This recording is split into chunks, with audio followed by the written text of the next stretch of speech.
ملک کے خلاف جارحانہ عزائم ناکام بنائیں گے، خطرات سے پوری طرح باخبر ہیں، اپنی صلاحیتیں بڑھاتے رہیں گے۔ فوجی قیادت کا ملکی سالمیت اور دفاع کے عزم کا اعادہ۔ وزیر اعظم شہباز شریف کی راولپنڈی میں آرمی وار گیم کے اختتامی سیشن میں شرکت، وار گیم اور آپریشنل تیاریوں پر بریفنگ دی گئی۔ وزیر اعظم فوج کی آپریشنل تیاریوں پر مطمئن، اسٹریٹجک استحکام کے لیے فوج کا کردار تسلیم کیا۔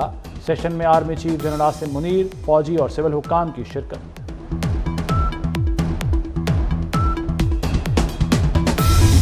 بانی پی ٹی آئی کے خلاف ملٹری ایکٹ کے تحت کارروائی کا سوال، D G I S P R lieutenant general Ahmed Sharif نے جواب دیا، فوجی قانون کے تابع فرد یا افراد کو اگر کوئی ذاتی مقاصد کے لیے استعمال کرے تو قانون اپنا راستہ خود بنائے گا۔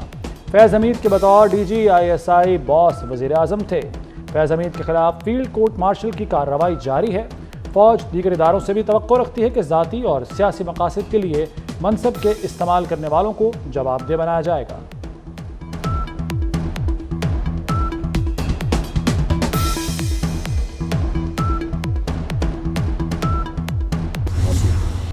فوج کسی سیاسی جماعت کی مخالف ہے نہ طرفدار، فوج کا کوئی سیاسی ایجنڈا نہیں۔ D G I S P R lieutenant general Ahmed Sharif کا دو ٹوک موقف، کہتے ہیں فوج کا حکومت کے ساتھ پیشہ ورانہ اور سرکاری تعلق ہوتا ہے، ذاتی مفاد کے حصول پر احتساب ہوتا ہے، سیاسی ایجنڈا پروان چڑھانے پر احتساب ہوتا ہے، ثبوت اور شواہد پر ذمہ داروں کو جواب دہ ہونا پڑتا ہے۔ فوج میں جاری خود احتسابی کا عمل واضح دلیل ہے۔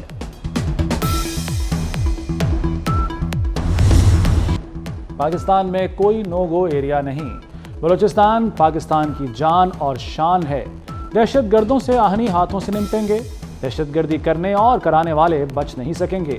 D G I S P R lieutenant general Ahmed Sharif Chaudhry کی پریس کانفرنس، کہا دہشت گردوں کا اسلام یا بلوچستان سے تعلق نہیں، پاکستان اور بلوچستان کی ترقی کا سفر جاری رہے گا۔ نئی افغان حکومت میں فتنہ الخارج کی سہولت کاری بڑھ چکی، افغان حکومت خارجیوں کو پاکستان پر فوقیت نہ دے۔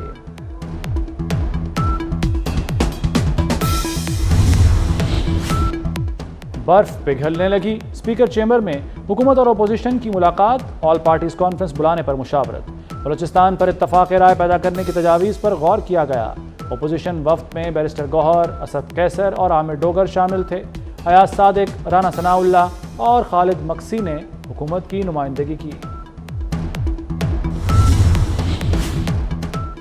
سردار اختر مینگل کا استعفیٰ واپس نہ لینے کا اصولی فیصلہ، اختر مینگل دبئی پہنچ گئے، کچھ دن قیام کریں گے۔ حکومت کو مشورہ دیا کہ مجھے منانے میں توانائیاں صرف نہ کریں، منانا ہے تو بلوچستان کے لوگوں کو منائیں۔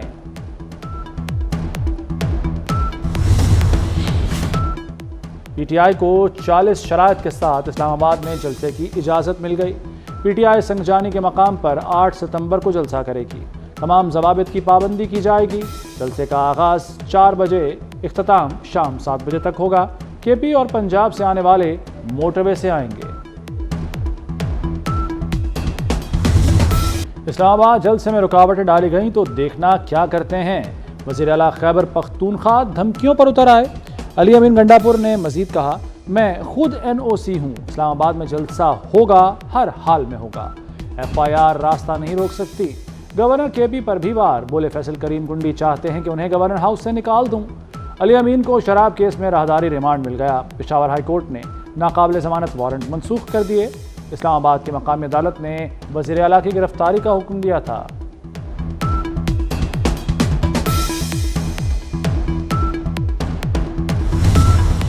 بانی جیل سے نکلنے کے لیے چیف کے پاؤں پکڑنے کو بھی تیار ہیں، گورنر کے پی فیصل کریم کنڈی کا دعویٰ، بولے علیمہ خان ٹھیک کہتی ہیں کہ پی ٹی آئی والے بانی کو باہر نکالنا نہیں چاہتے، علی امین گنڈاپور اعتماد کا ووٹ نہیں لے سکتے۔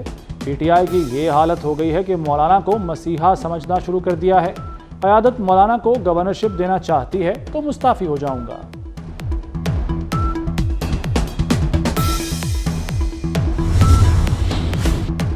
اسلام آباد ہائی کورٹ کے جسٹس طارق محمود جہانگیری کی ڈگری کا کیس، سندھ ہائی کورٹ نے جامعہ کراچی کا فیصلہ معطل کر دیا، کراچی یونیورسٹی کو مزید اقدامات سے بھی روک دیا۔ عدالت کا deputy attorney general, advocate general Sindh اور دیگر کو نوٹس، 3 ہفتے میں تفصیلی جواب طلب کر لیا۔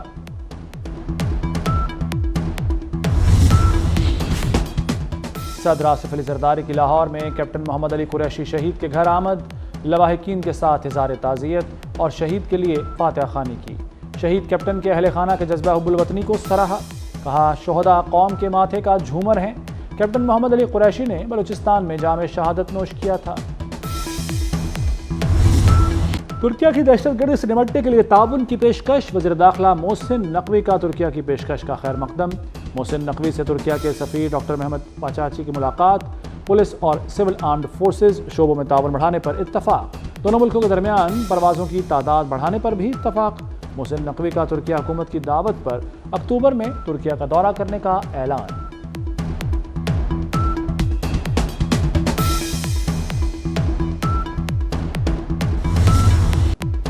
سرکار کی آمد مرحبا، یکم ربیع الاول کل بروز جمعہ ہوگی۔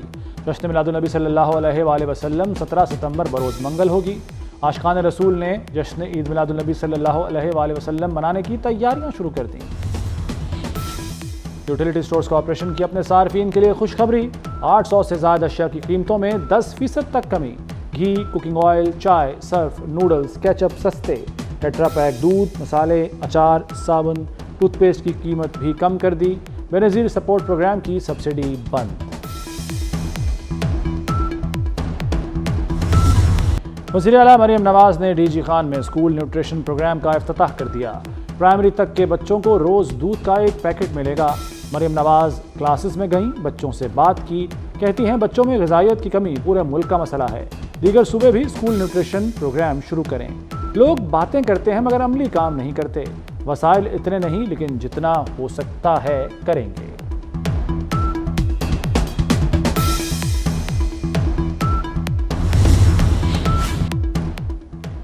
نیب ترامیم کا عدم قرار دینے کے خلاف کیس کا فیصلہ کل سنایا جائے گا۔ چیف جسٹس قاضی فائز عیسیٰ کی سربراہی میں 5 رکنی لارجر بینچ نے 6 جون کو فیصلہ محفوظ کیا تھا۔ وفاقی حکومت نے نیب ترامیم کا عدم قرار دینے کے خلاف انٹرا کورٹ اپیل دائر کی تھی۔ بانی پی ٹی آئی اڈیالہ جیل سے ویڈیو لنک پر عدالت میں پیش ہوئے تھے۔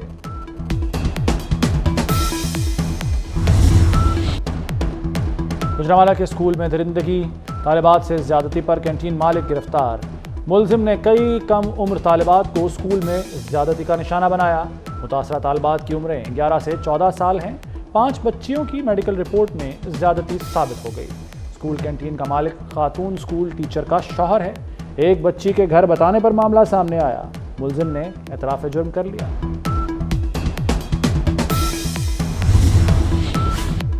امیر بالاج کیس کے ملزم تیفی بٹ کے بہنوئی کا قتل، جائے وقوع اور ملکہ علاقوں کی جیو فینسنگ مکمل۔ مشتبہ کالز کو شارٹ لسٹ کیا جا رہا ہے۔ تفتیشی ٹیمیں مقتول جاوید بٹ کی اہلیہ کا بیان ریکارڈ نہ کر سکیں۔ شوٹرز کے خاکے بنانے کے لیے عینی شاہد کا تفصیلی بیان ضروری۔ نامزد ملزمان تاحال منظر عام سے غائب۔ اسرائیل کی غزہ میں وحشیانہ بمباری، تازہ حملوں میں 42 فلسطینی شہید، 107 زخمی ہو گئے۔ اقوام متحدہ کے مطابق اسرائیلی فوج مغربی کنارے میں فلسطینیوں کے خلاف جنگی ہتھ کنڈے استعمال کر رہی ہے۔ کینیڈا کے وزیر اعظم جسٹن ٹروڈو کو جھٹکا، اہم اتحادی جماعت NDP کا حکومت سے علیحدگی کا اعلان۔ جگمیت سنگھ کا ویڈیو پیغام میں جسٹن ٹروڈو پر لبرلز کو کمزور کرنے کا الزام، کہا کنزرویٹیوز 2025 کے انتخابات بآسانی جیت جائیں گے۔ برطانیہ کے رائل نیوی کا ہیلی کاپٹر سمندر میں گر گیا، نیوی اہلکار ہلاک۔ طیارہ کیسے حادثے کا شکار ہوا، تحقیقات شروع کر دی گئیں۔ برطانوی وزیر اعظم کا حادثے پر دکھ کا اظہار۔ کولکتہ میں خاتون ڈاکٹر کا ریپ کے بعد قتل، بھارتی گلوکار کمار شانو پھٹ پڑے، کہتے ہیں اداکاروں کے اندر بولنے کی ہمت ہی نہیں، کوئی سامنے نہیں آیا، سچ کو بولنا پڑے گا ورنہ جھوٹ آپ کے گھر تک آ جائے گا، آپ بچ نہیں سکو گے۔ انسانیت کے لیے بے مثال خدمات، مدر ٹریسا کو بچھڑے 27 برس بیت گئے، تمام عمر فلاحی کاموں میں بسر کی۔ کولکتہ میں 60 برس غریبوں اور نادار مریضوں کی دیکھ بھال کی۔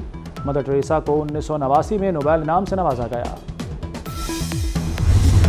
نیوزی لینڈ میں 27 سالہ ولی عہد قدیم ماوری قبیلے کی ملکہ بن گئیں۔ 4 روز قبل ماوری قبیلے کے بادشاہ 56 سال کی عمر میں انتقال کر گئے تھے۔ کالا جوڑا کالا چشمہ، خوشگوار موڈ، اداکارہ صبا قمر اسکردو کے دلکش نظاروں میں کھو گئیں، ویڈیو بھی سوشل میڈیا پر شیئر کر دی۔